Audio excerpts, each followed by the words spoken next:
मोदी सरकार ने दिवाली से पहले मिडिल क्लास को एक बड़ा तोहफा दे दिया है। मोदी सरकार ने आम आदमी को जीएसटी में बड़ी छूट देकर राहत दे दी है। जीएसटी काउंसिल की बैठक में 3 सितंबर को जीएसटी की दरों में बदलाव पर बड़ा फैसला लिया गया। इस बैठक में 5% और 18% की 2 स्तरीय टैक्स संरचना को मंजूरी दी गई। केंद्रीय वित्त मंत्री निर्मला सीतारमण ने साफ कर दिया है कि अब सिर्फ 2 जीएसटी स्लैब होंगे जो 5% और 18% होंगे। इसके अलावा एक 40% वाला स्पेशल जीएसटी स्लैब भी होगा। जीएसटी की ये नई दरें 22 सितंबर 2025 से देश भर में लागू होंगी। वित्त मंत्री निर्मला सीतारमण ने जीएसटी की इन नई दरों का ऐलान करते हुए कहा कि इससे मिडिल क्लास यानी आम आदमी को सबसे ज्यादा सहूलियत मिलेगी। जीएसटी में बदलाव के बाद अब रोजमर्रा की जरूरतों वाले सामान पर जीएसटी कम कर दी गई है, जैसे कि आम आदमी के उपयोग में रोज आने वाले बिस्किट, नमकीन, भुजिया, ड्राई फ्रूट, सेब, संतरे जैसी घरों में रोजाना इस्तेमाल होने वाली चीजों को 12% जीएसटी से कम करके 5% जीएसटी के तहत रख दिया गया है। इसके अलावा छेना, पनीर, रोटी, पराठे जैसी वस्तुओं को जीएसटी फ्री कर दिया गया है। मतलब अब इस पर 0% जीएसटी लगेगी। रोजमर्रा की जरूरतों के सामान के साथ ही मिडिल क्लास के लिए एसी, छोटी कार, मोटरसाइकिल जैसी चीज़ों पर भी जीएसटी 28% से घटाकर 18% कर दिया गया है। इसके साथ ही सीमेंट पर भी जीएसटी 28% की जगह 18% कर दी गई है। इससे आम आदमी को कई तरह की सहूलियतें होंगी। Common man and middle class items में there is a complete reduction. Reduction from 18 or from 12 to 5%. I list out those items, all of whom have come to 5% from either 18 or from 12. Common man items such as hair oil, toilet soap, soap bars, shampoos, toothbrushes, toothpaste, bicycles, tableware, kitchenware and other household articles have all come to 5, whether they were in 18 or whether they were in 12. Similarly, reduction of GST from 5% to nil, 5 से 0 में जाने वाले items indicate कर रहा हूँ। Ultra high temperature milk, the UHT milk, छेना और paneer, all the Indian breads will see nil rate. So रोटी किसी के ऊपर भी, चपाती और रोटी और पराठा और whatever it is, they all come to nil. Reduction of GST from 12% or from 18% to 5.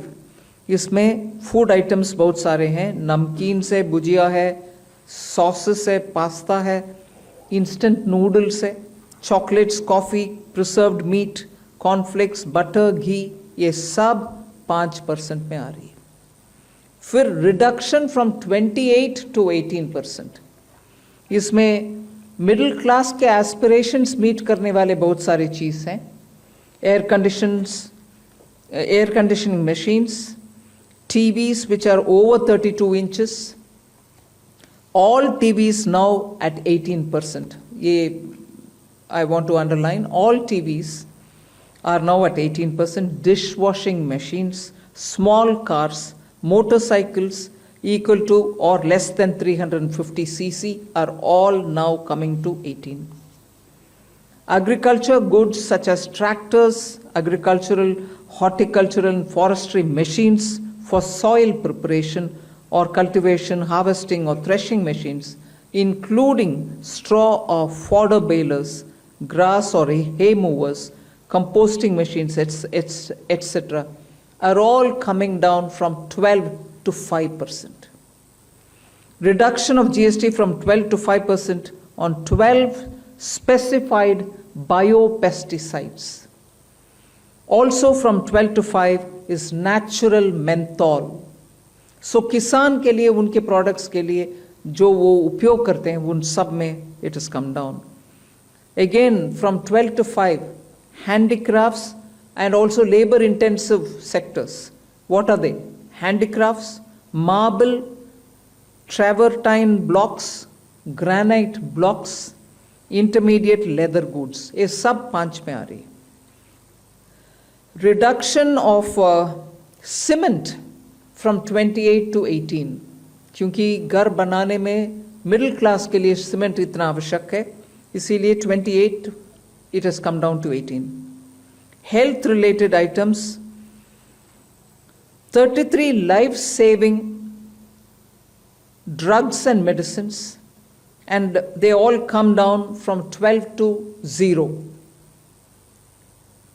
From 5 to 0 and 3 life saving drugs and medicines used for treatment of cancer, rare diseases and other severe chronic diseases. There are several drugs and medicines coming down to 5 from 12. I'm not listing each one of them out. Like that, very many other items, diagnostic kits, reagents, blood glucose monitoring system, all of them are coming to 5%. Similarly, spectacles and goggles are for correcting vision. They are also coming down to 5% from 28. I'm sure all of you all are interested in knowing about automotive sector, about which you have been frequently asking us.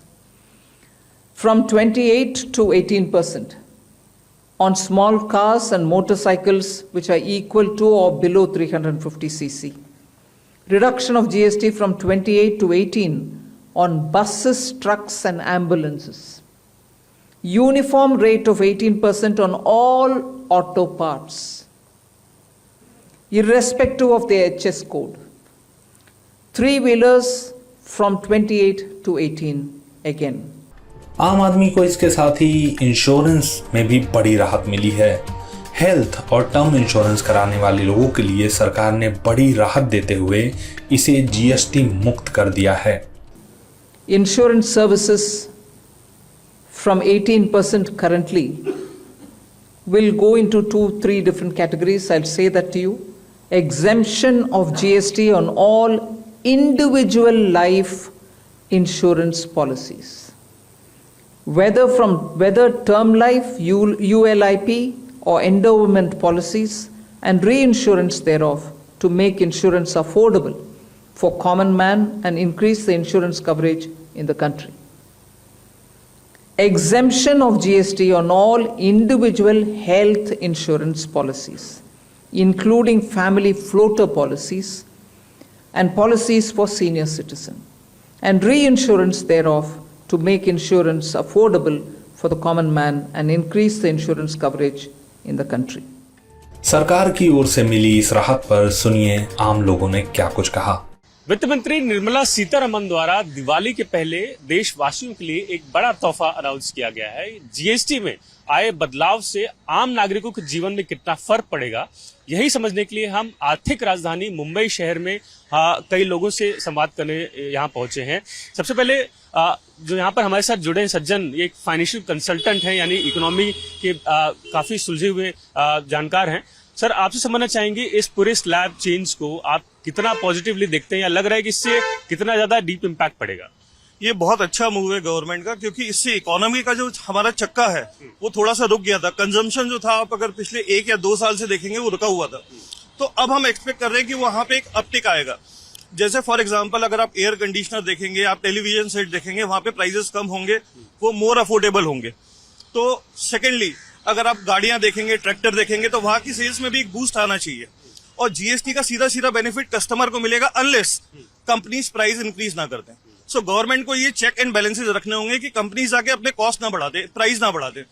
Secondly, insurance, सबसे बड़ा reform वहां पे आया है। India में insurance का penetration बहुत कम है। लाइफ और हेल्थ इंश्योरेंस को अगर आप देखोगे, आई थिंक लाइफ 4 या 5% के आसपास है। तो वहां पे सीधा सीधा रेट बेनिफिट कस्टमर को मिलेगा, एंड यू कैन होप कि लोग ज्यादा हेल्थ एंड लाइफ इंश्योरेंस खरीदना स्टार्ट करेंगे। एटलीस्ट एक आप लोगों को जब अवेयरनेस आएगी कि जीएसटी लाइफ और हेल्थ इंश्योरेंस पे कट गया है, तो वो जाएंगे, एटलीस्ट पूछना, इंक्वायरी करना स्टार्ट करेंगे। एंड आई थिंक कि वहां पे सेल्स कन्वर्जन आएगा, यानी कि एडिशन आएगा। Thirdly, about the consumption consumer sector, वहां पे चीजें कह रहे हैं अफोर्डेबल हो गई। जैसे टूथपेस्ट पे 18% से 5% कर दिया, मुझे नहीं लगता इसका कोई बहुत बड़ा बेनिफिट है, क्योंकि कंजम्पशन नहीं बढ़ेगा। सिमिलरली, आपने भुजिया, बिस्किट, इन पे 18 से 5% कर दिया, वो ठीक है, जिसको जितनी भुजिया खानी है वो उतनी खाएगा, वो 5 रुपए वाला 5 का ही रहेगा। सो यहाँ पे आपको बहुत बड़ा बेनिफिट नहीं लिखता, लेकिन जैसे पॉपकॉर्न वाला केस था, एटलीस्ट पॉपकॉर्न वाली समस्याएं सुलझेंगी। कुछ केसेस में ऐसा था कि कंपनी का एक प्रोडक्ट 18% में आता था, दूसरा प्रोडक्ट 5% पे आता था, तो बहुत कियोस्क होता था। तो वो कियोस्क अब एक कम हो जाएगा। और उसी तरह से अब चीजें अगर अफोर्डेबल होंगी, जैसे भुजिया नमकीन आप ये सब छोड़ दो, इससे कोई फर्क नहीं पड़ता। ये सिर्फ हमारे लोअर इनकम पार्ट में, अगर मुझे नहीं लगता कि 10 रुपए का जो नमकीन का पैकेट था, अनलेस वो 9 रुपए का हो जाए, और 9 रुपए का भी हो जाएगा तो उससे कंजम्पशन बहुत ज्यादा नहीं बढ़ना चाहिए। बट हाँ, अगर आप दूसरे सेक्टर देखोगे, गाड़ियों का, 2 व्हीलर का, वहां पे एक अपटिक आना चाहिए। उसका सेकंड लेवल इंपैक्ट कहां पे आएगा? सेकंड लेवल इंपैक्ट आएगा फाइनेंसिंग बिजनेस में। अगर आप ज्यादा 2 व्हीलर खरीदोगे, अगर आप ज्यादा एसी खरीदोगे, तो क्रेडिट कार्ड यूज करोगे, आप लोन्स लोगे, तो वहां पे भी इनकम बनेगी। सो इसके मल्टीपल इफेक्ट्स होंगे, इकोनॉमी को एक बूस्ट मिलेगा और आगे के लिए इंडिया और मजबूत होगा। और काफी सिंप्लीफाई कर दिया गया टैक्स। विपक्ष लगातार ये कहता था ये तो गब्बर सिंह टैक्स है, बट अब आप लोग को लग रहा है कि ये वाकई गुड टैक्स है? डेफिनेटली ये बूस्ट करने वाले, इकोनॉमी बूस्ट करेंगे इंडिया के। एंड डेफिनेटली कॉमन मैन तो इससे तो महीने मिडिल कॉमन लोअर मिडिल वगैरह 5-6 हज़ार उनका सेविंग तो डेफिनेटली है हर चीज़ में। दूध से लेके जो पनीर, ब्रेड भी डेली नीड्स है उनका, हर रोज का जो दाल चावल पे पूरे के पूरे उनको बेनिफिट मिलने वाले ही है। बड़ा राहत मिलने वाला है। आप एक युवा हैं, आप इस पूरे टैक्स स्लैब को जो बदलाव लाया गया, कितना रेवोल्यूशनरी या कितना क्रांतिकारी मानते हैं? ये एक बहुत बड़ी क्रांतिकारी स्टेप है। इस स्टेप में ऐसा होगा कि जो लोग पहले सोचते थे, अब उनको सोचना नहीं पड़ेगा उतना। कुछ चीज़ों को लेके लोग दिक्कत में थे कि हम 20 रुपए का सामान ले रहे हैं, उसमें से हम 6 रुपए तो खाली टैक्स दे रहे हैं, तो चाहे छोटा सामान हो चाहे बड़ा सामान हो, सबके लिए एक जैसा था। लेकिन अभी क्या हुआ, सबको अलग अलग कर दिया है, तो अब लोगों को चीज़ों को समझने में आसानी होगी। इससे बहुत फ़ायदा होगा, मैन्युफैक्चरिंग में भी, प्रोडक्शन में भी इन्वेस्ट ज़्यादा होगा। हर जगह ये एक तरह से बूस्ट का काम करेगा। इसके लिए ये स्टेप बहुत ही बड़ा क्रांतिकारी स्टेप है, इसमें कोई डाउट नहीं है। सर, आपसे समझना चाहेंगे, क्या जो हाल फिलहाल का माहौल है, जो ट्रम्प टैरिफ का जिसका दबाव हम झेल रहे हैं, लग रहा है कि भारत सरकार ने अब एक ट्रम्प कार्ड खेला है? देखिए, ट्रम्प टैरिफ और जीएसटी का बहुत ज्यादा इम्पैक्ट नहीं है, क्योंकि हम जो यहाँ से एक्सपोर्ट करेंगे वहां पे 50% ड्यूटी लग गई है। अब अगर मैंने टैरिफ 18 से 5% भी कर दिया, यानी कि 13% प्राइसेस कम किए, तो उसका बहुत बड़ा इम्पैक्ट नहीं आएगा। मेरे एक्सपोर्टर्स अभी भी कंपेटिटिव नहीं होंगे। बट हाँ, इंटरनल जो हमारी डिमांड है वो बूस्ट होगी, वो मोदी जी का एम था। सेकेंडली, एक और चीज मैं गवर्नमेंट की बहुत प्रोएक्टिवली तारीफ करना चाहूंगा। पहले जब गवर्नमेंट आई तो उन्होंने कहा हम दिवाली पे रेट कट इम्प्लीमेंट करेंगे, लेकिन जब उन्होंने देखा कि अगर वो ये स्टेप अभी ले लेंगे तो दिवाली तक सेल्स रुक जाएगी, तो उन्होंने तुरंत इसको लाके 22 तारीख को इम्प्लीमेंट कर दिया। तो ये एक जो प्रोएक्टिवनेस थी गवर्नमेंट में, आई थिंक इंडिया में बहुत कम देखने को मिलती है। मोदी है तो मुमकिन है वाली जो बात है, तो वो इस गवर्नमेंट में हो रहा है। आपने एक तो जीएसटी रेट कट किया, इतनी जल्दी किया, और जितने भी सेक्टर्स थे सबकी डिमांड फुलफिल करी। ऐसा नहीं है कि आपने रेट कट मांगा था और आपको नहीं मिला। ये एक और बड़ी बात है इस रिजीम की। बहुत धन्यवाद बात करने के लिए। हमारे साथ आज मुंबईकर जुड़े हैं, उन्हें आपने सुना, उन्होंने जानकारी दी कि कैसे इस पूरे बदलाव से उनके रोजमर्रा खर्चे पर एक बड़ा असर पड़ेगा। साथ ही साथ सरकार की प्रोएक्टिवनेस को उन्होंने काफी ज्यादा सराहा है, और कहें कि आज उनके लिए बेहद ही बड़ा दिन साबित होगा, क्योंकि जैसे नागरिकों का कहना है कि दिवाली से पहले उन्हें दिवाली का तोहफा मिला है। वीडियो जर्नलिस्ट विजय के साथ Nilesh Shukla, times of India, Mumbai.